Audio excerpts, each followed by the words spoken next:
신학자들이 성경을 연구하는 것이 아니라 철학적인 관점으로 신학을 펴나가면서 자기 신학의 정당화를 위해서 성경 구절들을 이용해서 봐라 이렇게 쓰여 있잖아, 이렇게 신년 노름만 시켰다는 것입니다. 그래서 최근에는 성경 신학이 발달을 했습니다. 조직 신학적인 내용이 아니라 과연 성경이 무엇을 말하고 있는지 성경으로 보자. 그래서 그것이 성경 신학입니다. 똑같이 오늘날도 마찬가지입니다. 교회들마다 성경을 떠들어서 보는 게 아니고 참고서를 가지고 이 참고서를 보기 위해서 성경을 인용을 하고 보고 있습니다. 설교자들이 설교하는 것이 내 설교가 정당하는 것을 보여주기 위해서 성경 구절을 인용하지 성경을 직접적으로 가리키는 목회자나 교회들이 거의 없다는 것입니다.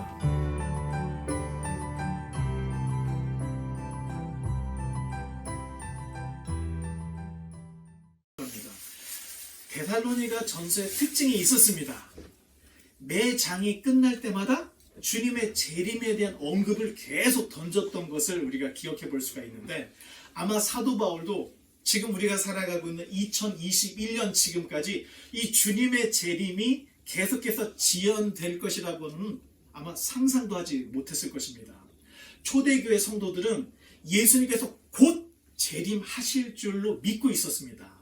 복음이 예루살렘을 벗어나 사마리아에 도착했을 때, 그리고 이방 땅인 안디옥에 복음이 전파되었을 때, 이제는 주님이 곧 오시는구나, 다들 이렇게 생각했습니다. 그런데 주님은 오시지 않았습니다. 바울도 곧 예수님께서 오실 것으로 믿고 있었습니다. 아마도 당시 제자들은 땅 끝까지 복음이 전파되면 주님께서 곧 재림하실 것이다, 이렇게 믿고 있었던 것이 분명합니다. 하지만 문제는 이 땅끝이라는 말의 의미입니다. 당시로서는 해가 지는 이 스페인이 세상의 땅끝이었습니다. 그래서 고대 시대에 활동했던 이 요나 이야기를 잠깐 생각해 보면, 요나 선지자가 니느웨로 가지 않으려고 다시스로 갔던 것을 기억해 볼 수 있습니다. 그 이유는 이 요나는 니느웨로 영원히 가지 않으려고 당시의 세상 끝이었던 이 다시스로 갔던 것입니다. 이 다시스가 오늘날의 스페인입니다. 바울도 로마서 15장을 보면 로마를 경유해서 로마 교회의 도움으로 말미암아 서바나, 즉 스페인으로 가려고 하는 마음을 로마서 15장에 피력을 하고 있습니다. 당시의 땅끝이었던 스페인까지 복음이 전해지면 이제 주님이 곧 오신다, 다들 이렇게 예상을 하고 믿고 있었던 모습들을 우리 생각해 볼 수가 있습니다. 바울은 안디옥, 소아시아, 마케도니아, 그리고 그리스 지역이었던 아가야 지역을 순회하며 1차, 2차, 3차, 그리고 로마의 황제 앞에까지도 이렇게 가면서 복음을 계속 전했던 이 복음 역사 사역을 우리가 볼 수가 있습니다. 그런데 황제 앞에까지 섰음에도 불구하고 주님이 오시지 않았습니다. 바울의 서신들을 우리가 바울이 쓴 연대기 순으로 쫙 나열을 해서 읽어보면 가면 갈수록 재림에 대한 이야기가 점점 멀어지고 덜 강조가 되는 그런 모습들을 발견할 수 있습니다. 시간이 감에 따라 이 재림에 대한 생각이 조금씩 바뀌고 있는 모습들을 찾아볼 수가 있다는 것입니다.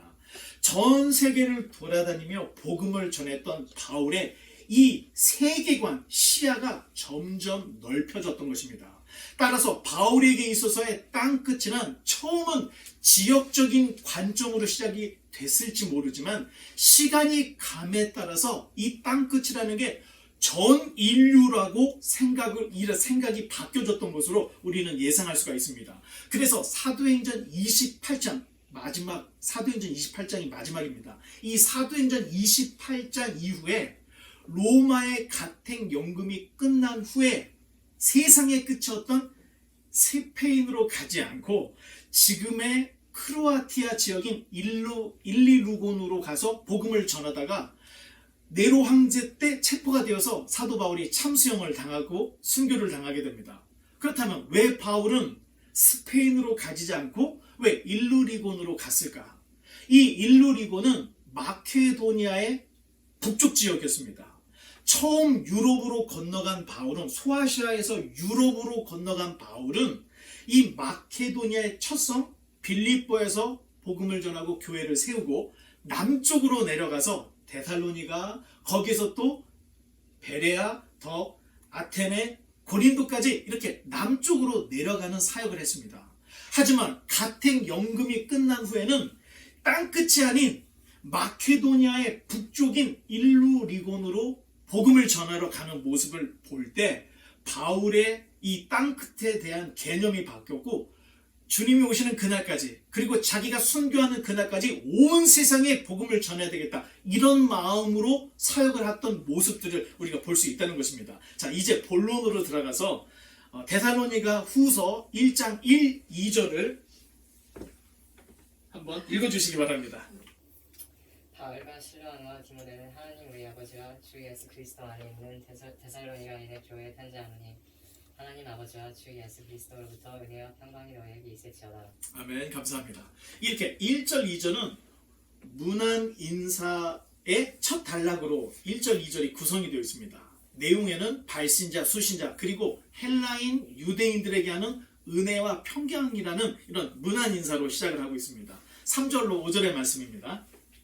형제들아, 우리가 너희를 위하여 항상 하나님께 감사할지니 이것이 당연함은 너희의 믿음이 더욱 자라고 너희가 다 각기 서로 사랑함이 풍성함이니, 그러므로 너희가 견디고 있는 모든 박해와 환난 중에서 너희 인내와 믿음으로 말미암아 하나님의 여러 교회에서 우리가 친히 자랑하노라. 이는 하나님의 공의로운 심판의 표여 너희로 하여금 하나님의 나라에 합당한 자로 여김을 받게 하려 함이니, 그 나라를 위하여 너희가 또한 고난을 받느니라. 아멘. 감사합니다. 역시 시작은 칭찬과 격려로 시작을 하고 있습니다. 바울은 로마서 6장 8절에 이렇게 말을 하고 있습니다. 만일 우리가 그리스도와 함께 죽으면 또한 그와 함께 살 줄을 믿는다. No cross, no crown. 십자가 없이는 면류관도 없다. 이 얘기를 로마서에서도 데살로니가 후서에서도 계속하고 있습니다. 그러니 이 땅에서 하나님의 백성들이 박해를 받고 환난 받는 것을 이상하게 여기지 말라, 이런 이야기를 하고 있는 것입니다. 계속해서 6절로 9절의 말씀입니다. 너희로 환난을 받게 하는 자들에게는 환난으로 갚으시고 환난을 받는 너희에게는 우리와 함께 안식으로 갚으시는 것이 하나님의 공이시니, 주 예수께서 자기의 능력의 천사들과 함께 하늘로부터 불꽃 가운데에 나타나실 때에 하나님을 모르는 자들과 우리 주 예수의 복음에 복종하지 않는 자들에게 형벌을 내리시리니, 이런 자들은 주의 얼굴과 그의 힘의 영광을 떠나 영원한 멸망의 형벌을 받으리로다. 아멘. 감사합니다. 극심한 고난에 노출되어 있던 이 데살로니가 성도들에게 바울은 너희를 괴롭히는 자들을 하나님께서 똑같이 갚으신다, 듣기만 해도 통쾌한 이야기를 해주고 있습니다. 그러니 너무 억울해하지 말라는 위로를 하고 있는 것입니다. 그런데 이보다 더 큰 위로는 하나님께서 환난받는 주의 백성들에게 장차 안식을 주실 것이고 안식으로 갚아주신다, 이런 위로의 말을 계속해서 하고 있습니다. 정말로 이 말을 들을 때 환난받는 하나님의 백성들이 그 나라에서는 영원한 안식을 받는다, 이거보다 더 큰 위로가 없으리라고 생각을 합니다. 그래서 우리는 우리의 모든 것을 보상해 주실 주님의 재림의 날을 기다리고 있는 것입니다. 성경을 통해서 성경적 신앙, 인격적 신앙을 가지고 있는 하나님의 백성들은 주님의 재림을 고대할 수밖에 없다는 것입니다. 이제 10절로 12절의 말씀입니다. 그날에 그가 강림하사 그의 성도들에게서 영광을 받으시고 모든 믿는 자들에게서 놀랍게 여김을 받으시리니, 이는 우리의 증거가 너희에게 믿어졌습니다. 이러므로 우리도 항상 너희를 위하여 기도함은 우리 하나님이 너희를 그 부르심에 합당한 자로 여기시고 모든 선을 기뻐함과 믿음의 역사를 능력으로 이루게 하시고, 우리 하나님과 주 예수 그리스도의 은혜대로 우리 주 예수의 이름이 너희 가운데서 영광을 받으시고 너희도 그 안에서 영광을 받게 하려 합니다. 아멘. 감사합니다. 될 수 있는 대로 그리스도인들은 이 땅에서 되도록이면 정직하게 그리고 의롭게 살아내야 합니다. 성도의 거룩한 행실이 예수님을 영화롭게 하고 그날, 즉 주님의 재림의 날에 성도들도 하나님 앞에서 영광을 받기 때문에 되도록이면 이 땅에서 의롭고 거룩하고 또 복되게 의롭게 살아가야 한다는 것입니다. 여기까지는 거의 칭찬과 위로의 말씀이었습니다. 하지만 이제부터는 데살로니가 교회에 대한 바울의 책망이 조금씩 나오게 되는데 2장 1절입니다. 형제들아 우리가 너희에게 구하는 것은 우리 주 예수 그리스도의 강림하심과 우리가 그 앞에 모임에 관하여. 아멘. 구한다라는 말은 간청한다는 말입니다. 이 뭔가 오해가 있으니 제발 잘 듣고 시정해달라, 이런 의미에서 구한다라는 말을 쓰고 있습니다. 고난에 노출되어 있던 이 데살로니가 성도들은 이 고난으로 인해서 주님의 재림을 기다리다 너무 대망을 하고 열망을 하다 보니 종말에 대한 우리가 예상하지 못했던 문제들이 야기되었던 것입니다. 계속해서 2절을 또 읽어주시기 바랍니다. 영으로나 또는 말로나 또는 우리에게서 받았다 하는 편지로나 주의 날이 이르렀다고 해서 쉽게 마음이 흔들리거나 두려워하거나 하지 말아야 한다는 것이라. 어떤 거짓 선생들이 이미 주님의 재림이 지나갔다, 이런 주장을 했다는 것입니다. 그들은 영으로 자신이 직통 계시를 받았는데 이렇게 이야기를 하면서 사기를 쳤다는 것입니다. 말로나 편지로나 바울을 흉내내거나 바울의 이름을 사칭한 위조 편지를 이 데살로니가 성도들에게 보냈다는 것입니다. 이처럼 이단 사이비들은 검증되지 않은 예언을 내어서 교회를 혼란스럽게 해왔습니다. 안식교는 윌리엄 밀러라는 사람이 1843년 3월 21일에 예수님이 재림한다 예언을 했다가 틀렸습니다. 그래서 다시 1844년 10월 22일에 연기가 되었다, 이런 변명을 했습니다. 그들은 조사심판설, 하늘지성소설, 듣기에도 뭔가 있어 보이는 이런 변명들을 늘어놓으며 결국에는 계속해서 잘못된 길로 갔는데 제7 안식일 재림 예수교가 탄생을 했던 것입니다. 여기에서 갈라져 나온 이가 안상홍의 증인회, 여기서 또 갈라져 나온 이 이단이 유재열의 장막성전, 그리고 이만희의 신천지 등들이 계속해서 꼬리에 꼬리를 물고 이단들이 나왔던 것을 볼 수가 있습니다. 또한 한국 전역을 혼란에 빠뜨렸던 다미선교 운동이 있습니다.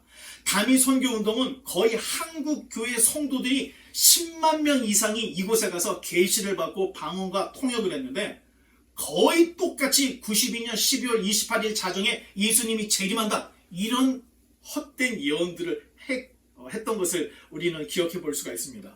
그런데 다 거짓으로 드러났습니다. 한 가지 번역에는 나와 있지 않지만 이단에 빠져있던 사람들은 쉽게 돌아 나오지 않습니다. 그 이유는 돌아올 수 없는 강을 건너버렸습니다. 집 팔고 재산 팔아서 그곳에 들어갔습니다. 이유는 예수님이 재림을 하는데 집이 무슨 소용이 있고 재산이 무슨 소용이 있겠냐, 이렇게 생각하고 다 처분하고 갔기 때문에 예언이 잘못됐다, 거짓말을 해도 나올 수가 없는 것입니다. 그러면서 끝까지 갈 수 있는 데까지 끝까지 간다, 이러기 때문에 이단들이 박멸되지 않고 있는 것입니다. 거의 이단들이 받은 계시, 방언, 통역은 도대체 성경에서 이야기하는 성령의 역사인지 아니면 악령의 역사인지 한번 생각해 봐야 한다는 것입니다. 한국에서 이단으로 정제된 교단, 교주, 단체들이 조용히 미국에 와서 살고 있습니다. 그러니 우리가 정신을 바짝 차리고 성경과 말씀으로 세우지 않으면 우리도 모르는 사이에 이단 사설에 노출될 수 있다, 이런 것들을 우리가 꼭 생각하고 있어야 됩니다. 오늘 카톡 시간에 종말에 대한 이야기를 함께 나눴으면 좋겠습니다. 이 네덜란드의 철학자였던 스피노자가 내일 종말이 온다 할지라도 나는 오늘 한 그루의 사과나무를 심겠다, 이런 얘기를 했는데 어떤 분들은 스피노자가 한 게 아니고 종교개혁가 마틴 루터가 했다, 이런 얘기가 있습니다. 누가 했는 건 중요한 것이 아니고 내일 종말이 와도 한 그루의 사과나무를 심겠다, 이런 자세가 중요한 것 같은데, 만약 여러분 다음 주 주일에 예수님이 재림하신다고 한다면 여러분 어떻게 살아내시겠습니까? 요것들을, 이런 이야기들을 우리 오늘 한번 카톡 시간에 다음 주에 주님이 오셨을 때 과연 나의 삶, 나는 어떻게 할 것인가, 이런 것들을 한번 나누는 시간을 갖겠습니다. 계속해서 3절을 읽어주시기 바랍니다. 누가 어떻게 하여도 너희가 미혹되지 말라. 먼저 배교하는 일이 있고 저 불법의 사람 곧 멸망의 아들이 나타나기 전에는 그 날이 이르지 아니하리니. 아멘. 감사합니다. 배교하는 일, 이것은 성경을 반대하거나 성경에 무관심한 세대를 말합니다. 죄송한 말씀이지만 거의 제가 경험해본, 아마 모든 교회를 경험해보지 못했기 때문에 제가 함부로 전체 교회가 이렇다 이렇게 말할 수는 없지만 적어도 제가 경험하고 본 교회들은 예배, 찬양, 기도가 약한 교회가 없습니다. 그런데 제가 경험했던 수많은 교회들 중에 성경에 목숨을 걸고 성경을 강조하는 교회가 그렇게 많지 않았다는 것입니다. 여러분 주변에서 정말로 직접 성경을 강론하거나 가르치는 목회자들이 몇 명이나 있는지 한번 돌아보시기 바랍니다. 여러분, 신학교에서도 성경을 제대로 가르치지 않습니다. 관심을 가지고 우리가 정말로 주변을 돌아보면 악소리가 날 정도로 기독교가 성경을 굉장히 멀리하고 있는 모습들을 곳곳에서 찾아볼 수가 있습니다. 제가 말씀드리는 것은 어떤 커피 브레이크나 소그룹을 얘기하는 것이 아니라 직접적으로 성경을 가르치는 교회가 많지 않다는 그 얘기를 드리는 것입니다. 많이 모이는 교회일수록 설교의 대부분이 제목 설교나 주제 설교를 합니다. 성도들을 원하는 대로 이끌기 위해서는 제목이나 주제를 설정을 해서 설교를 해야 되기 때문에 창세기로부터 요한계시록까지 성경 가르칠 시간이 없기 때문에 그렇다는 것입니다. 그러니 설교를 들어도 설교 후에 말씀이 남는 것이 아니라 감동의 예화가 남고 미래 비전만 각인된 채 시간과 세월을 계속해서 허비하게 된다는 것입니다. 생각보다 인생은 짧고 성경은 정말로 두껍습니다. 우리가 정말로 다짐에 다짐을 하지 않으면 성경 한 번 읽는 것이 그렇게 쉽지 않습니다. 그런데 거의 대부분의 성도님들은 교회만 다니면 저절로 성경을 알아질 것으로 생각을 하고 있다는 것입니다. 절대 그런 일은 없습니다. 내가 성경을 열어서 보지 않는 한 단숨에 성경이 알아지는 일은 없다는 것을 잊지 마시기 바랍니다. 주님 오실 때가 되면 불법의 사람, 곧 멸망의 아들이 나타나게 되는데 이 멸망의 아들이 단수로 표시가 되어 있습니다. 그러니 한 사람일 것이라는 것입니다. 주님께서 재림하시기 전에 순서상 적그리스도가 출현을 해야 한다는 것을 바울이 이야기하고 있습니다. 이제 4절 5절의 말씀을 계속해서 읽어주시기 바랍니다. 그는 대적하는 자라 신이라고 불리는 모든 것과 숭배함을 받는 것에 대항하여 그 위에 자기를 높이고 하나님의 성전에 앉아 자기를 하나님이라고 내세우느니라. 내가 너희와 함께 있을 때 이 일을 너희에게 말한 것을 기억하지 못하느냐. 아멘. 감사합니다. 주님께서 오시게 되면 자신을 높이는 적그리스도가 출현을 하게 되는데 적그리스도는 그리스도를 흉내내는 원수라고 성경이 이야기하고 있습니다. 요한계시록에 보면 거짓 영, 그리고 거짓 사도, 거짓 적그리스도가 나타나는데 이들이 하는 모습들을 가만히 보면 하나님을 흉내내고 있는 모습들을 발견할 수가 있습니다.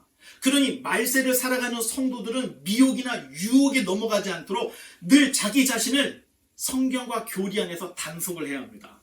바울이 새 안식일 동안 데살로니가에 머물 때 바로 이러한 내용들을 데살로니가 성도들에게 가르쳤던 것을 기억하라, 이런 얘기를 하고 있습니다. 3주밖에 되지 않았는데 종말에 대한 이야기를 다 가르쳤다는 것입니다. 이제 6절로 7절의 말씀을 읽어주시기 바랍니다.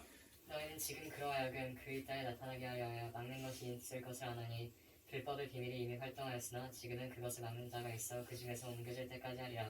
적그리스도가 진작부터 나오려고 하지만 하나님이 그 마지막 때를 위해서 막고 계시다, 이 얘기를 하고 있습니다. 계속해서 8절입니다. 그때 불법한 자가 나타나리니 주 예수께서 그 입의 기운으로 그를 죽이시고 강림하여 나타나심으로 패하시리라. 순서상 적그리스도가 출현을 하면 예수님께서 정식으로 재림을 하셔서 그들을 멸하신다, 이 얘기를 하고 있습니다. 계속해서 9절로 12절입니다.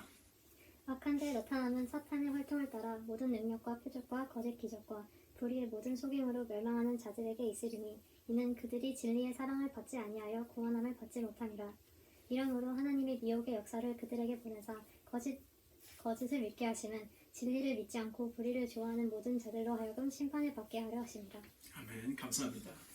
마지막 때 정말로 주의해야 할 것이 있습니다. 교회가 성경을 잃어버린 채 늘 교회에서 해 내려오던 이 관행에 빠지는 것, 그리고 기적 체험에 너무 빠져버리는 것을 주의해야 한다는 것입니다. 죄송한 말씀이지만 사실 요즘 무당 같은 목회자들이 종종 있는 것을 볼 수가 있습니다.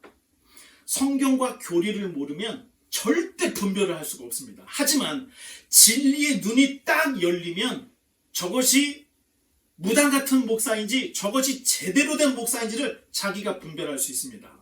성경과 교리로 진리의 눈이 열리면 듣는 설교를 분별해서 들을 수 있고 가려낼 수가 있다는 것입니다. 그런데 참 놀라운 것은 미혹에 빠지는 대부분의 성도들은 진리에 관심이 없고 능력 표적, 눈에 보이는 기적에만 관심이 있다는 것입니다.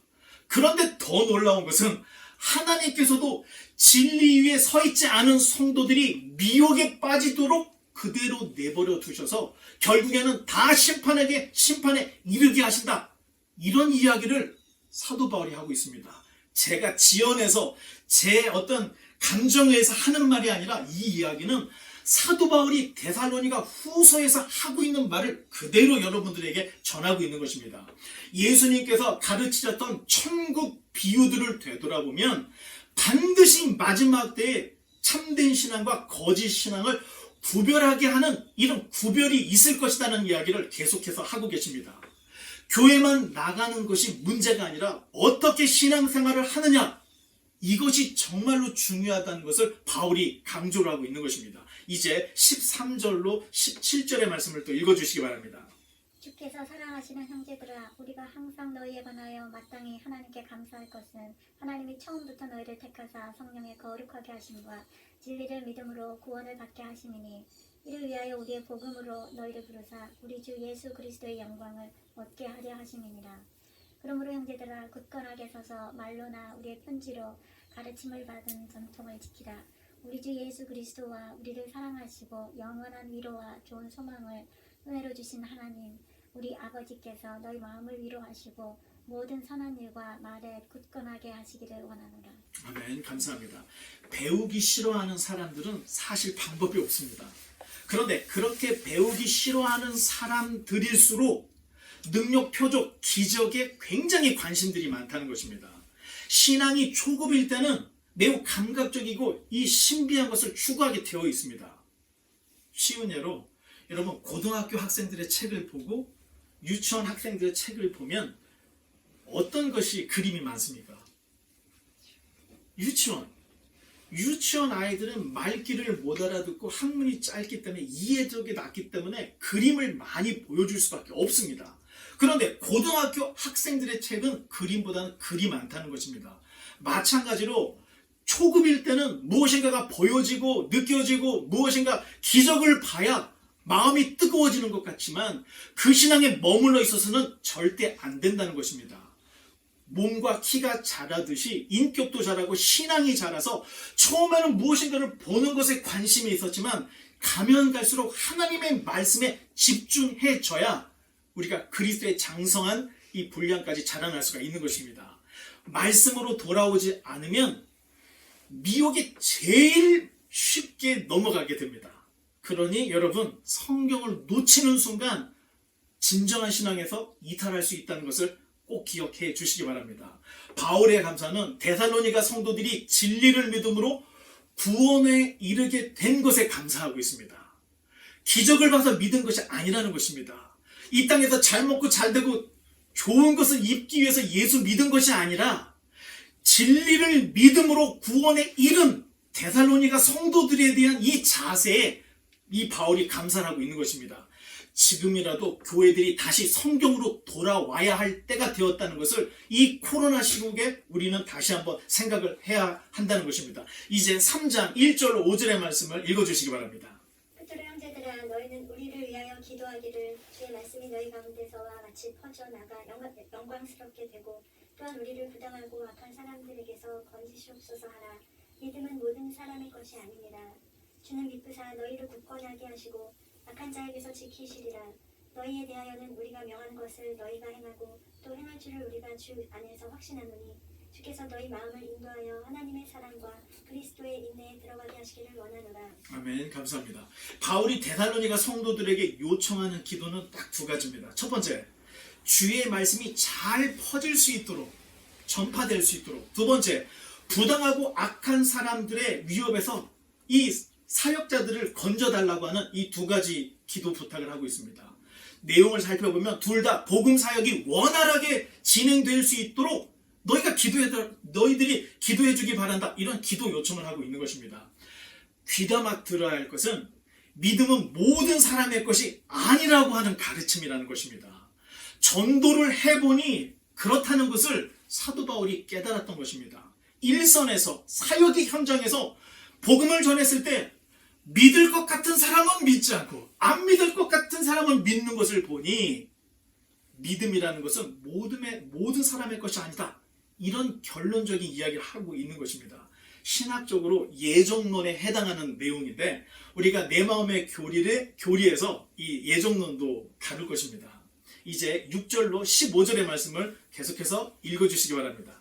형제들아 우리 주 예수 그리스도의 이름으로 너희를 명하노니 게으르게 행하고 우리에게서 받은 전통대로 행하지 아니하는 모든 형제에게서 떠나라. 어떻게 우리를 본받아야 할지를 너희가 스스로 아나니 우리가 너희 가운데서 무질서하게 행하지 아니하며 누구에게서든지 음식을 값없이 먹지 않고 오직 수고하고 애써 주야로 일함은 너희 아무에게도 폐를 끼치지 아니하려 함이니 우리에게 관리가 없는 것이 아니오 오직 스스로 너희에게 본을 보여 우리를 본받게 하려 함이니라. 우리가 너희와 함께 있을 때에도 너희에게 명하기를 누구든지 일하기 싫어하거든 먹지도 말게 하라 하였더니 우리가 들은즉 너희 가운데 게으르게 행하여 도무지 일하지 아니하고 일을 만들기만 하는 자들이 있다 하니 이런 자들에게 우리가 명하고 주 예수 그리스도 안에서 권하기를 조용히 일하여 자기 양식을 먹으라 하노라. 형제들아 너희는 선을 행하다가 낙심하지 말라. 누가 이 편지에 한 우리 말을 순종하지 아니하거든 그 사람을 지목하여 사귀지 말고 그러하여금 부끄럽게 하라. 그러나 원수와 같이 생각하지 말고 형제같이 권면하라. 아멘. 감사합니다. 지금까지 칭찬 일색이었던 이 편지가 이제 편지가 끝나갈 무렵에 책망을 이제 던지고 있습니다. 그런데 그 책망이 굉장히 단호하게 책망을 하고 있는 모습을 볼 수가 있습니다. 데살로니가 교회 안에 신비주의에 빠진 이들, 또 종말론주의에 빠진 이들이 분명히 있어서 교회를 굉장히 혼란스럽게 하는 문제아들이 있었던 것으로 보여집니다. 그러니 바울은 사도인 자신도 음식을 값을 주고 먹었고 또 주야로 자기 자신이 일을 해서 성도들에게 폐를 끼치 않으려고 본을 보였던 것을 상기를 시키고 있습니다. 바울은 아예 일하기 싫어하거든 먹지도 말라 이렇게 아주 호되게 호통까지 치고 있습니다. 제가 볼 때 오늘날 목회자들도 바울처럼 자기 일을 한 가지씩은 배워야 되지 않을까 이렇게 생각을 하는데 유튜브를 보니 한국에 있는 작은 교회 목회자들이 이제 일선으로 나가 투잡을 뛰는 그런 모습들을 제가 보고 있습니다. 어떻게 생각하면 목사가 목사 일만 해야지 투잡을 뛰어서 되겠어? 생각을 할 수 있지만 지금 생각해보니 제가 고등학교 때 신학교 1학년 2학년 올라갔을 때 제가 저희 어머니한테 했던 기억이 납니다. 저는 제가 열심히 일하면서 복음을 전해서 교회의 사례금에 얽매이지 않은 정말로 소신 있는 정말로 말씀만을 가리키는 그런 사역을 하고 싶어요. 이렇게 이야기했던 것이 기억이 납니다. 수도원 같은 산속에 들어가서 경건하게 살지 못할 사람이 없습니다. 그러나 주님께서는 그러한 신앙을 원하지 않는다는 것입니다. 기독교 신앙은 운둔하며 영성을 키워나가는 신앙이 아닙니다. 사실 영성이라는 말이 우리 기독교 말이 아니라 캐톨릭에서 나온 말이고 정통 기독교 신앙은 경건이라는 말을 씁니다. 이 경건이란 세속도시에서 자기 자신을 단속해서 거룩히 지켜나가는 그런 모습을 경건이라고 우리 이 믿음의 선배들이 바울이 이야기를 했는데 성도들은 세속도시에서 경건에 투쟁을 하고 살아가고 있는데 목회자들은 안전한 수도원 같은 교회만 숨어 있으니 세상 돌아가는 것도 모르고 세상의 빛과 소금이 되는 이 본된 모습을 보여주지 못하기 때문에 불꽃 같은 리더십이 계속해서 교회에서 사라지고 있는 모습들을 우리가 주변에서 볼 수 있다는 것입니다. 문제는 성도들 중에도 잘못된 생각, 잘못된 이 신앙의 버릇 때문에 기도만 하고 선교만 하려고 하는 이들이 있습니다.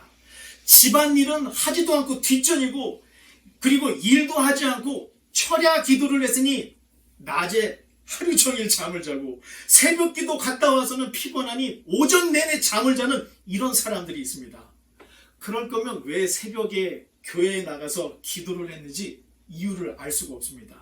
새벽에 기도를 해야 응답이 잘 되기 때문에 새벽에 나간 것인지, 새벽에 영성이 생기기 때문에 새벽에 일어나서 기도를 했는지 알 수 없지만, 이런 자들은 그야말로 경건의 모양만 있는 자들이라는 것을 사도 바울이 한 사람 한 사람을 지적을 하고 있는데, 삶의 질서가 없으면서 신앙이 있다 이렇게 말할 수가 없다는 것입니다.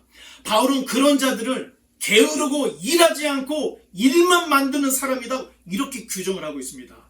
그런 자들에게서 떠나고 그런 자들을 지목해서 사귀지도 말고 부끄럽게 하라, 아주 단호하게 책망을 하고 있는 모습을 볼 수가 있습니다. 때로는 우리가 신앙이라는 이 명목하에 우리의 이 치부나 이 잘못을 숨기려 할 때가 있습니다. 여러분, 목회자뿐만 아니라 성도들도 자기에게 주어진 삶에 최선을 다해야 합니다. 사도 바울이 몸소 그것들을 다 보여줬다는 것입니다. 이제 16절로 18절의 말씀입니다. Sorry. Now may the Lord of peace himself give you his peace at all times and in every situation. The Lord be with you all. Here is my greeting in my own handwriting, Paul. I do this in all my letters to prove they are from me. May the grace of our Lord Jesus Christ be with you all. 아멘. 감사합니다. 잠깐 다시 뒤로 넘어 주시면, 제가 그 17절 한국어는 좀 제가 두껍게 쓰고 영어로도 제가 대문자로만 썼습니다. 사도 바울이 눈이 나빠가지고 들리는 소문에 사도 바울이 쓰면 글씨가 삐뚤빼뚤하고 되게 크게 써서 누가 봐도 이건 바울이 쓴 거구나 하고 알 정도로 그런 어떤 바울의 건강 상태들을 이야기하는데, 지금 이 17절에 사도 바울이 편지가 끝나갈 무렵에 이 친필로 문안 인사를 썼다고 기록을 하고 있습니다.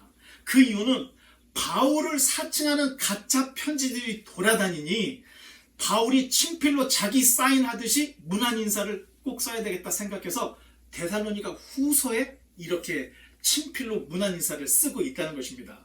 당시 초대교회의 예배에서 중요한 순서 중에 하나는 사도들이 써준 편지를 모든 사람 앞에서 공개적으로 읽어주는 것이었습니다. 이 전통에 의해서 신약 성경의 27권이 정경화될 수 있는 밑거름이 됐습니다. 교회들마다 바울이 써주고 베드로가 써주고 누가가 썼던 이런 편지들을 아주 소중하게 보관하고 있었기 때문에 나중에 이 서로 대조를 해보니 어떤 게 가짜인지가 다 판명이 될 수 있었고 걸러낼 수가 있었습니다. 그래서 최종적으로 걸러진 신약 성경이 27권이 딱 우리 정경으로 들어올 수 있었습니다. 이제 말씀의 결론을 맺겠습니다. 이제 다시 성경의 권위가 세워질 때가 되었습니다. 여러분, 베스트셀러 중에 하나가 성경입니다. 제일 많이 팔린 게 성경인데, 팔린 책 중에 제일 안 읽히는 책이 성경이라는 이런 불명예가 있습니다. 지금 교회의 문제들은 교회의 계시의 말씀인 성경이 설교의 신년 노릇밖에 하지 못한다는 이런 문제가 있습니다. 이 얘기를 다시 한번 말씀을 드린다면, 중세시대에 신학이 굉장히 발달했습니다. 그래서 조직신학이 발달을 했는데, 이 조직신학이라는 것이 이 철학을 기반으로 한 이 신학입니다. 그런데 신학자들이 자기 신학을 노출을 시키면서 이것이 거룩하고 정확하다고 이해를 하기 위해서, 말을 하기 위해서 인용했던 게 성경을 인용했습니다. 신학자들이 성경을 연구한 것이 아니라 철학적인 관점으로 신학을 펴나가면서 자기 신학의 정당화를 위해서 성경 구절들을 이용해서 봐라 이렇게 쓰여 있잖아, 이렇게 신년 노릇만 시켰다는 것입니다. 그래서 최근에는 성경 신학이 발달을 했습니다. 조직 신학적인 내용이 아니라 과연 성경이 무엇을 말하고 있는지 성경으로 보자, 그래서 그것이 성경신학입니다. 똑같이 오늘날도 마찬가지입니다. 교회들마다 성경을 떠들어서 보는 게 아니고 참고서를 가지고 이 참고서를 보기 위해서 성경을 인용을 하고 보고 있습니다. 설교자들이 설교하는 것이 내 설교가 정당하는 것을 보여주기 위해서 성경 구절을 인용하지 성경을 직접적으로 가리키는 목회자나 교회들이 거의 없다는 것입니다. 바울이 이야기했던 주의하라, 이렇게 되면 안 된다는 것이 이야기가 되고 있는 것입니다. 우리는 목사교를 만드는 것이 아니라 하나님의 말씀이 중심이 되는 신앙 고백적 교회, 목적이 이끌어가는 교회가 아닌 하나님의 말씀이 우리의 삶을 이끌어가는 경건의 능력이 회복이 돼야 한다는 것입니다. 특별히 제가 데살로니가 전서 후서에서 재림에 대한 이야기를 많이 하고 있어서 지금 코로나로 인해서 많은 사람들이 666 재림 여기에 너무 민감한 것 같아서 제가 이런 이야기를 오히려 더 여러분들에게 이야기합니다. 성경만 자세히 보면 언제 주님이 오실지 다 알게 됩니다. 단 언제 몇 월 몇 시에 오실지는 아무도 모릅니다. 하지만 징조로서 시체가 있는 곳, 죽음이 있는 곳에 독수리가 모여들듯이 주님이 오실 그때를 징조로서 다 보여줄 거다고 예수님 입으로 다 말씀해 주셨습니다. 우리가 지금 이대로만 잘 읽어나가면 사도행전 28장이 끝날 쯤에 아마 신약 성경의 거의 대부분이 다 끝날 것입니다. 맨 마지막에 우리가 요한계시록을 같이 읽어나갈 텐데 요한계시록을 읽어나가면 주님의 재림에 대한 조급한 마음들이 다 없어집니다. 왜? 예수님께서 내가 올 때 어떤 징조가 있을 것이라는 걸 정확하게 얘기해 줬기 때문에 그때가 될지 안 될지를 우리가 살아가는 이 생활 속에서 다 볼 수 있기 때문에 조급해지지 않는다는 얘기입니다. 성경을 관점을 주님의 재림의 초점에 맞춰서 읽으면 거의 대부분이 이단으로 빠집니다. 하지만 성경에서 말하고 있는 내용들만 살펴보면 예수님이 언제 오실지 우리가 의연하게 대처할 수 있고 열천어처럼 기름을 준비할 수가 있습니다. 바라기는 이 메시지를 듣는 모든 이들에게 다시 한번 말씀으로 인한 개혁의 운동이 일어나서 다시 한번 우리 신앙이 인격적이고 우리 신앙이 성경적인 신앙으로 다시 한번 개혁이 한번 더 일어나기를 소원하는 마음으로 이 말씀을 함께 나눴습니다. 우리 모두에게 이러한 열정이 일어나기를 주님의 이름으로 간절히 축원합니다. 함께 기도하며 주님 앞에 나아갈 때 주님께서 늘 깨어 있으라 이렇게 말씀하셨습니다.